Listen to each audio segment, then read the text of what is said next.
रानी आई, झांसी की रानी आई, झांसी की रानी आई।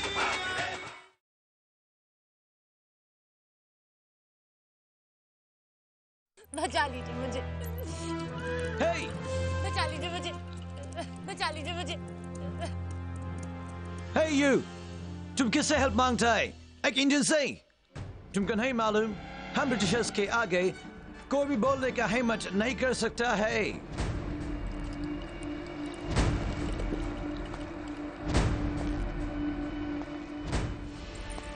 बचा लीजिए मुझे। Shut up!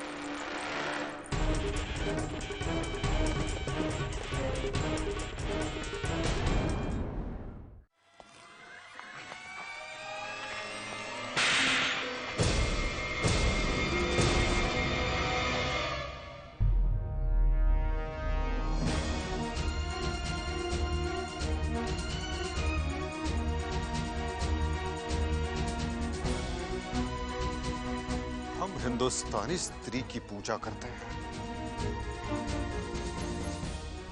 हट जाओ हमारे नजरों के सामने से।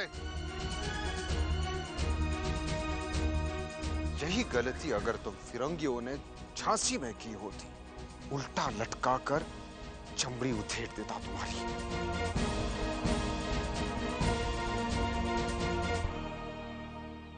You bloody Indian!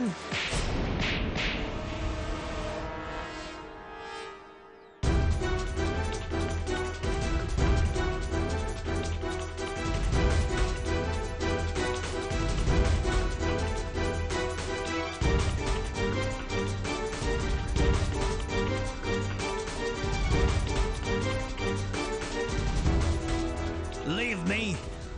Leave me! अगर हम चाहे तो ये हाथी नहीं, जीवन से भी उठ नहीं पाओगे तुम।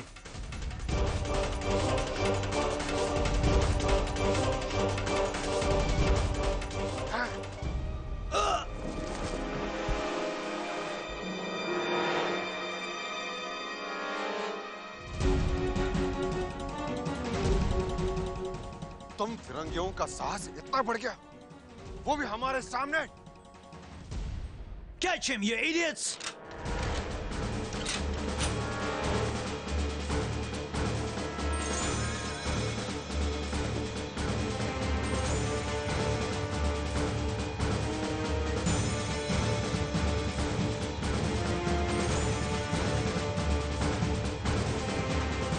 You bloody Indian! अब अपने गॉड को याद कर लो। ब्रिटिश गवर्नमेंट ऑफिसर पे हाथ उठाया, अब देखो, शूट हिम!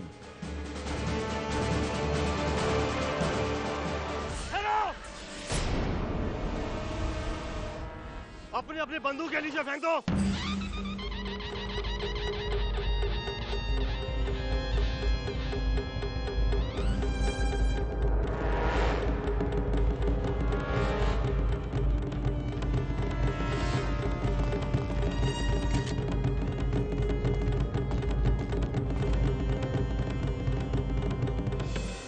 महाराज, ये फिरंगी आप पर बंदूक।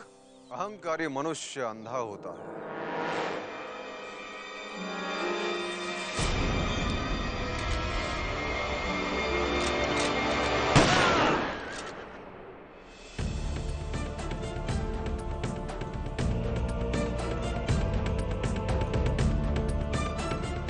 इन्हें हटाओ हमारे नजरों के सामने से।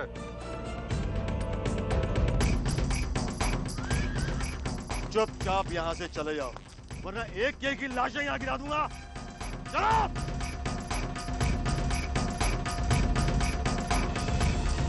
कौन है ये? मूर्ख, ये झांसी नरेश महाराज गंगाधर राव हैं।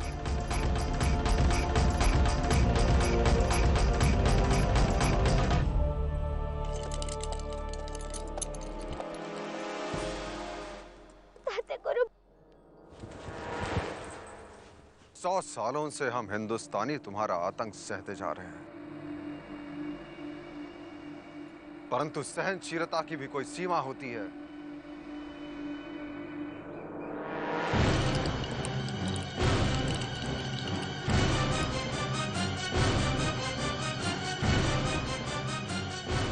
अगर तुम्हारी ये हरकत बढ़ती रही तो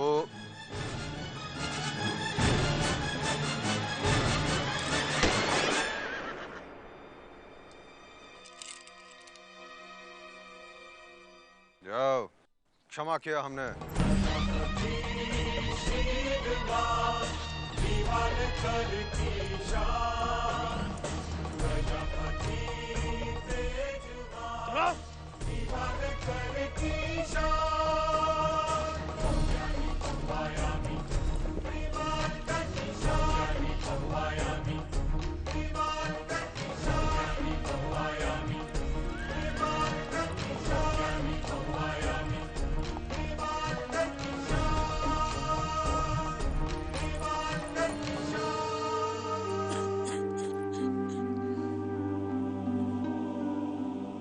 डरने की कोई आवश्यकता नहीं।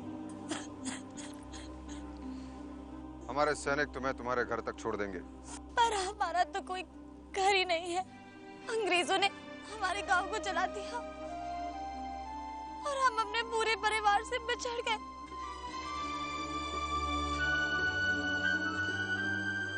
और ये अंग्रेज मुझे। घबराओ नहीं, तुम हमारे शरण में हो। नाम क्या है तुम्हारा? जूही नाम है हुजूर। इसे पड़ाव पर पहुंचा दो और रघुनाथ सिंह से कहना कि इनके रहने और खाने का प्रबंध किया जाए। अब से ये झांसी में रहेगी।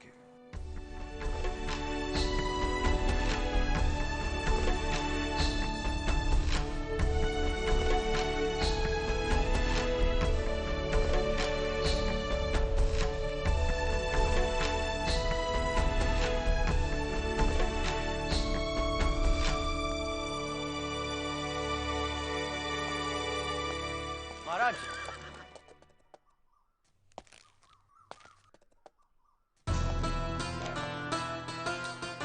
प्रणाम महाराज। महाराज, आपका ये रूप देखकर सेवक आपके समक्ष नतमस्तक हो गया है। क्या हम पहले मिले हैं? जी नहीं महाराज, श्रीमंत सरकार बाजीराव पेशवा के दरबार का मैं एक साधारण सा चाकर हूं। नाम है तात्या टोपे। नाम कुछ सुना सुना सा है। हमारे यहाँ भी एक तात्या है। उनके व्यक्तित्व से ब्राह्मणत्व स्पष्ट दिखाई देता है। पर आपकी वेशभूषा देखकर हमें ऐसे लगता है जैसे रणभूमि में कोई योद्धा खड़ा हो। ये तो आपकी महानता है महाराज, अन्यथा सेवक तो जावलेकर परिवार का एक साधारण सा सदस्य है। आपसे मिलकर हमें प्रसन्नता हुई। महाराज, मणिकर्णिका मुझे ताते गुरु नाम से संबोधित करती है। हम वीरों का सम्मान करते हैं ताते गुरु।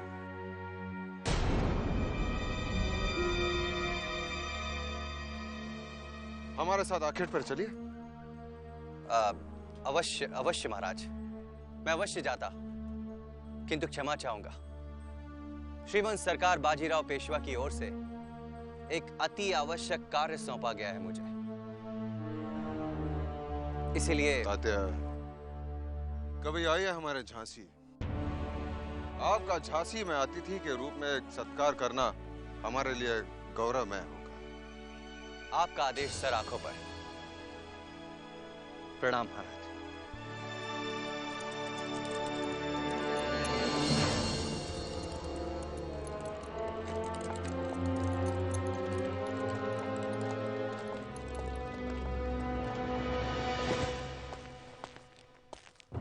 हम हिंदुस्तानी स्त्री की पूजा करते हैं। 100 सालों से हम हिंदुस्तानी तुम्हारा आतंक सहते जा रहे हैं, परंतु सहनशीलता की भी कोई सीमा होती है। अगर तुम्हारी ये हरकत बढ़ती रही तो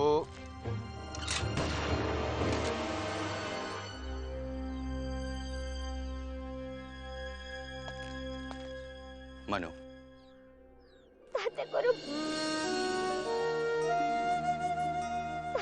पापा ने हमारा विवाह तय कर दिया और हम विवाह नहीं करना चाहते। क्यों? क्यों नहीं करना चाहते? क्योंकि वो। मनु, मैं तुम्हें बता चुका हूं, कभी कभी जो दिखाई देता है वो होता नहीं है, और जो होता है वो दिखाई नहीं देता। आज महाराज गंगाधर राव को रणबांकुरे की तरह इन फिरंगियों के विरुद्ध खड़ा देखकर मैं अचंभित रह गया। मनु, हर मनुष्य में अच्छाइयां एवं बुराइयां होती हैं, किंतु जो विशिष्ट व्यक्ति होता है उसकी अच्छाइयां कम और बुराइयों को ज्यादा देखा जाता है। मनु, मैं समझ सकता हूं कि तुम्हारा सारा ध्यान तुम्हारे लक्ष्य की ओर है, किंतु जीवन साथी के लिए अच्छाई और बुराई दोनों को आत्मसात करना पड़ता है, तब दो सत दोस्त बन जाता है। मनु, तुम्हारा और मेरा केवल एक ही सपना है कि किस तरह इन फिरंगियों को हमारी मातृभूमि से खदेड़कर बाहर किया जाए। और सपने तभी पूरे होते हैं जब शक्ति प्राप्त होती है।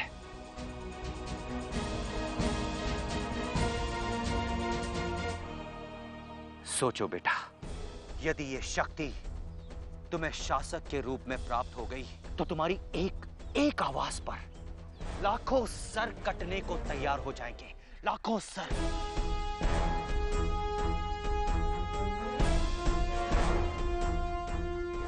आज महाराज गंगाधर राव ने जिस तरह इन फिरंगियों से व्यवहार किया है, उससे हमें इस बात का आभास हो गया है कि ये राजा अन्य शासकों की तरह इन फिरंगियों की दास्ता स्वीकार करने वाला नहीं है। यदि इन्हें सही दिशा दिखाने वाली प्रतिभा मिल जाए तो वो झांसी का भाग्य बदलने की क्षमता रखते हैं, और वो प्रतिभा, वो आग मेरी मनु में कूट कूट कर भरी है। तुम समझ रही हो ना बेटा मैं क्या कहना चाहता हूं? मनु, इस संबंध का प्रस्ताव ईश्वरीय वरदान है। शायद देवा भी तुम्हारे ही हाथों हमारी मातृभूमि का उद्धार करवाना चाहते हैं, इसीलिए यह प्रस्ताव भेजा है। मनु, इस प्रस्ताव को नकारना मत। इस स्वर्णिम अवसर को अपने हाथों से मत जाने देना।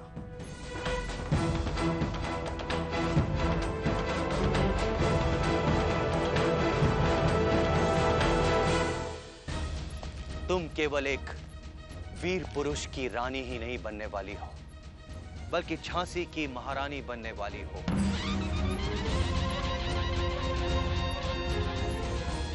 झांसी की महारानी।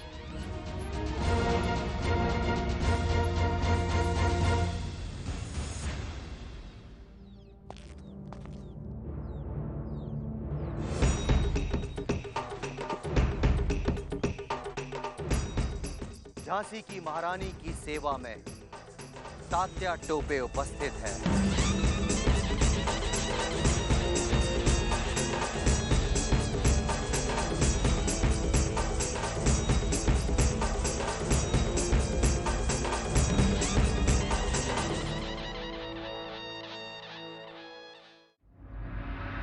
नहीं विनी साहब, अवश्य मनु अपने विवाह की वार्ता सुनकर विचलित हो गई है, जिसके कारण वो ऐसे विशिष्ट अवसर पर वहां उपस्थित नहीं थी। परंतु बाजीराव, मन्नू से मैंने स्वयं बात की थी। उस समय ये आभास नहीं हुआ कि इस संबंध से मन्नू अप्रसन्न है। वो कोई साधारण कन्या नहीं है विनी साहब, उसकी भावनाओं को जानना तो और भी कठिन है। हाँ, भूल तो हमसे हुई है, हमने उसे एक बार भी नहीं पूछा।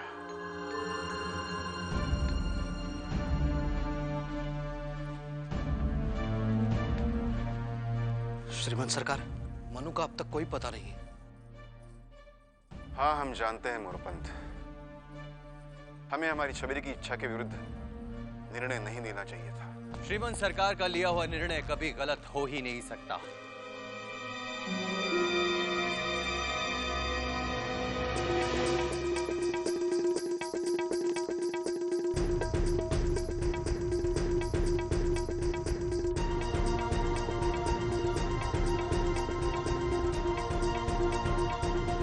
अरे छबीली, मनु, कहाँ गई थी तुम? कितना ढूंढ रहे थे तुझे। बहनी साहब, श्रीमंत सरकार, मनु भावुक हो गई थी। इंदु बिटिया की विदाई देखने का साहस नहीं जुटा पा रही थी, इसलिए अकेली महल के पीछे जाके रो रही थी। हे देवा, हमें तो लगा कि अपनी विवाह की वार्ता सुनकर हमारी छबीली हमसे रुष्ट हो गई। श्रीमंत सरकार, हमारी मनु को विवाह का यह प्रस्ताव सहर्ष स्वीकार है। क्या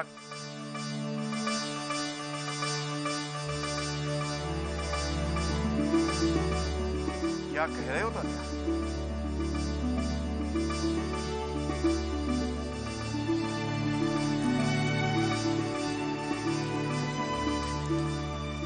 छबीली, तुम्हें यह संबंध स्वीकार है ना?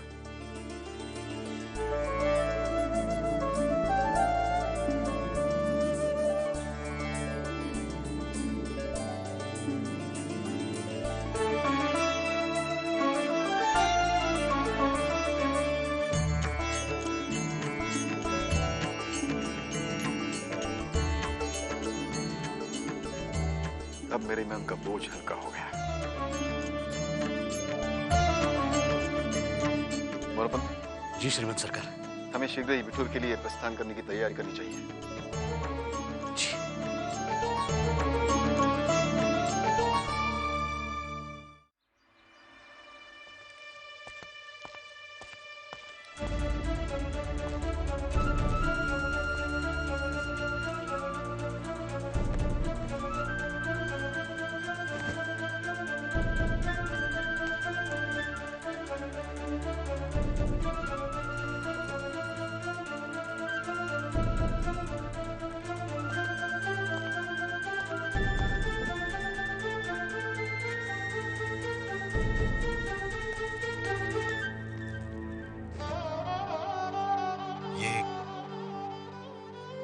ये तेरी आई का विवाह का जोड़ा है बेटे, जो इसके अतिरिक्त तुझे कुछ नहीं दे सकता। बाबा, बाबा,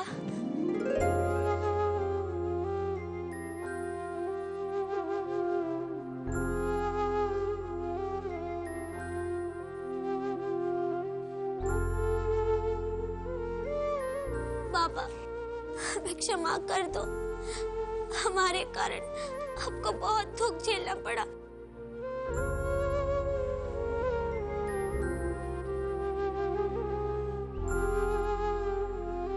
मनु, बेटे हम सब लोग चिंतित हो गए थे कि इंदु बेटिया की विदाई के वक्त तुम कहां चली गई। बाबा, वो हमें कुछ समझ नहीं आ रहा था, परंतु ताते गुरु ने हमारी उलझन दूर की। उन्होंने हमें महाराज गंगाधर राव के बारे में वो बातें बताई जो मैं भी नहीं जानती थी।